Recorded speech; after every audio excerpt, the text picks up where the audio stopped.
Hey, what's up, guys? Today is June 11th, 2020. We're looking at Proverbs chapter 11. It's kind of late. I was reading over this and really, it's all good. It's all good information. It's all there for us to learn and to understand. But chapter 11 is titled The Contrast of the Upright and the Wicked. The upright and the wicked. And reading through this and thinking about, what the word says, the contrast of the upright and the wicked. Again, it goes back to that good and evil.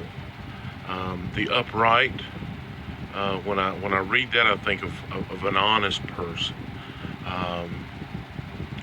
with good intentions, for themselves and for others, but probably more for the others. An upright person is going to do the right thing when no one's looking. And then, of course, the wicked is the evil. So I got to reading this and going back through it, trying to see what I needed to say. Trying to see what God opened up to me. It's excuse me. It's really kind of funny how I'll read through some things and it's just like he reveals things. I've read this. I maybe read it twice or three times, and you go back through. It's like what am I seeing here? Because I want to explain as much as I can. As I feel comfortable, and I believe that the Holy Spirit does that. And so, looking at this, the contrast of the upright and the wicked. If you take time to read this proverb, chapter 11, it's a comparison. It is the good, and then it is the wicked. Of course, the upright and then the wicked, the righteous and then the wicked. It's just a comparison. It's just a comparison. I have two verses I want to read and talk a little bit about those, but I think the overall thing that I want to talk about, I'm going to catch in just a minute. So I want to look at chapter 11, verses 16 and 18. So 16 is, a gracious woman attains honor, and the ruthless men attain riches. Drop down to 18, the wicked earn deceptive wages, but he who sows righteousness gets a true reward. Today's society, I know sin and evil have always been there,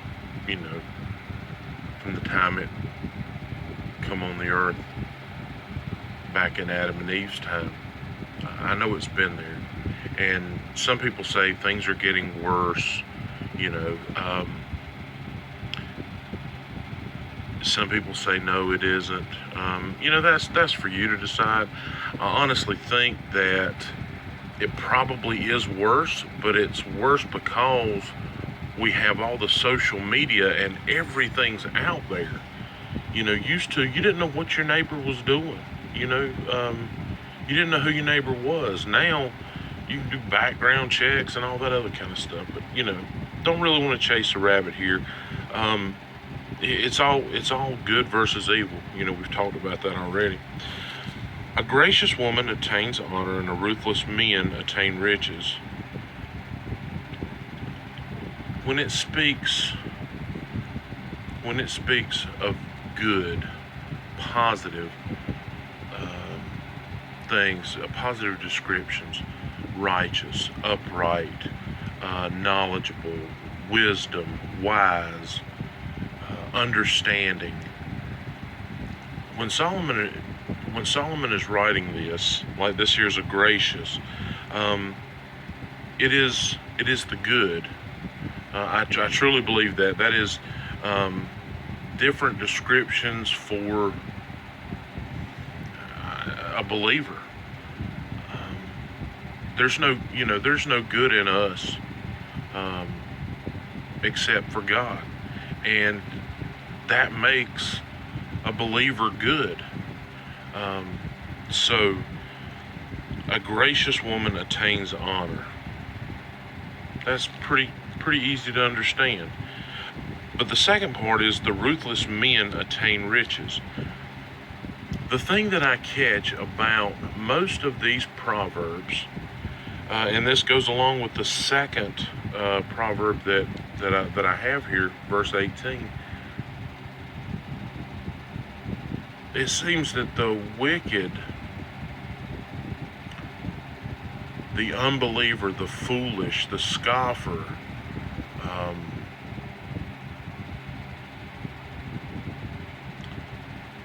it talks about the riches, it talks about the wealth and that kind of thing. And if you think about it, in society today, how many people will step on someone to get ahead? Whether it be honest or not, they're willing to step on somebody to get ahead. That's what I see in this.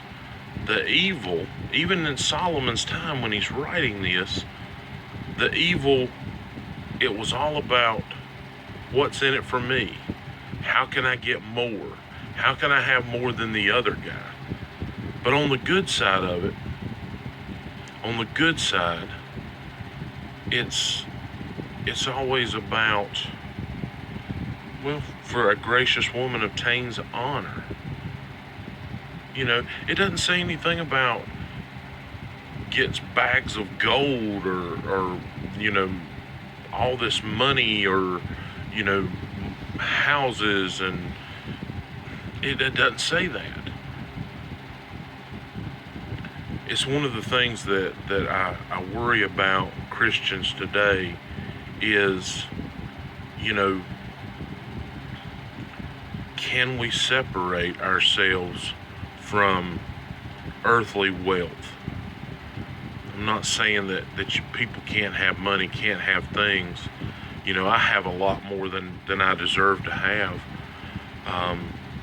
Most of it's not worth anything to the world's, but it's more about the walk that I have. How can I make a difference in this lost world? That's, how can I, without saying a word, how can I make a difference to people who see me, and a lot of times I don't see them? A gracious woman obtains honor. I keep saying that, but do you see those people out there? My wife says that there's a lady that she works with, and she, this has been quite a while back. I don't even know if the lady still works there, but she said she oozes Jesus. Her personality, her actions, her body language oozes Jesus. There's no doubt that this lady is a believer, and there's no question. She doesn't have to say, I believe in Jesus. You can just tell. And when I read that, a gracious woman attains honor, that's one of those things. You don't have to, this woman doesn't have to say anything. It's just all about who you are in Christ. Obtains honor. It also says that the ruthless men obtain riches. If you're willing to step on somebody to get ahead, if you're willing to cheat, lie, steal to get ahead, yeah, you will. There's a good chance that you will. but at what cost? At what cost are you willing to take to get, I don't know, a new truck, a new boat, to move into a nicer home, to get that promotion, to make all these things happen, to be able to go on extra vacations? What are you willing to do? Just something to think about. In verse 18, the wicked earn deceptive wages. Again, it goes along with that ruthless men. The wicked earn deceptive wages.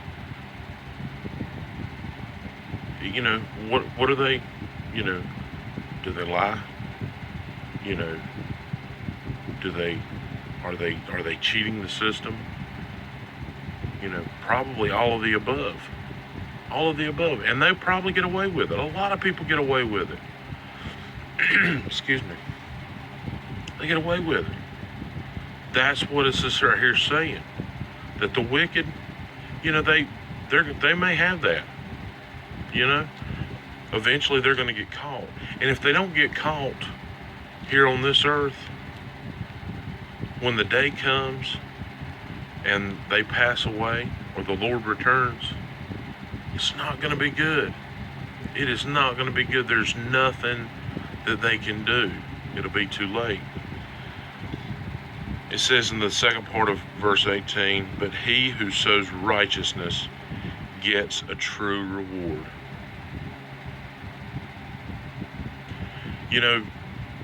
It's going to sound funny, but the total opposite of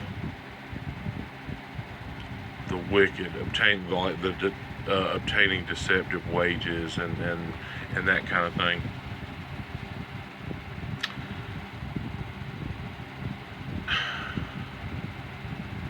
Probably better than getting a crisp $100 bill. And I like money, don't get me wrong. I like things. I like a lot of things. My wife will tell you I like too many things. But better than a crisp new $100 bill, if you get an opportunity to help somebody in need, or you're able to share the gospel with somebody that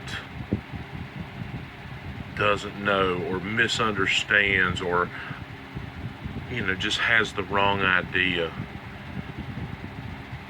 knowing that you step out on faith to do something or to say something to someone and things go right and you make a difference. What gain is that to you? I'm gonna tell you, it's wonderful. I mean, it really is. To know that you have done something to help someone, and I'm not necessarily talking about feeding the homeless or things like that are good, absolutely are good things, and we need to do that. But being able to make a difference in someone's eternity, being able to plant a seed, just knowing that God's happy with you, that you've done something that the creator of this world, this universe, looking down, knows that you did that just because you wanted to make him happy, that you wanted to do for him because of what all he has done for you. That's that riches, the true reward that I see. And of course it's eternity in heaven with him, but that's the reward, I think, anyway. Now a lot of these verses, there's 31 verses in chapter 11. There's a lot of good stuff in here, and it's very close comparisons on a lot of things.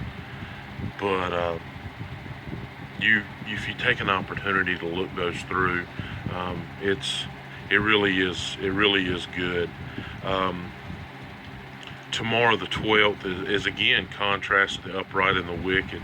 So we'll have to read through those and see what happens. It may be kind of the same thing. I mean, It pretty much has to be, in some way, shape, or form, because again, it is good versus evil, and the prophet of the wicked is the prophet of the society we live in now.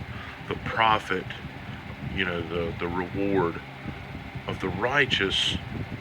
The Bible even says, store up your treasures in heaven, not on earth. It talks about filling a barn and building bigger barns to fill because you have surplus. But it talks about how we need to store up our treasures in heaven. So I think I'm gonna cut it off there. I really hope that you take time to read over this and see what you think for yourself. Pray about it. If you can take time to to read over it, before you start, hey, just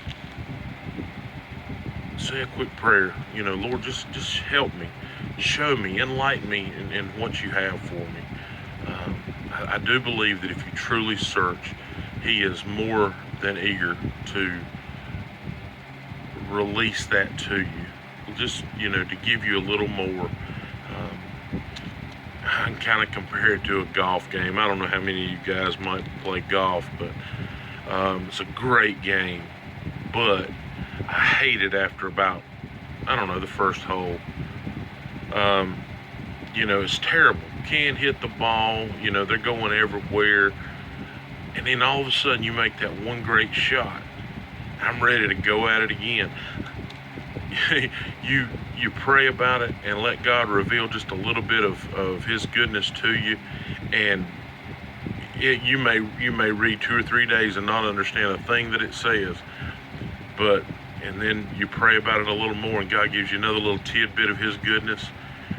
Man, I'm ready to go at it again. Let me read 2 or 3 more days. It doesn't matter. So it's here for us. It's here for us, guys. I appreciate you if you're watching this. I hope you're getting something from it.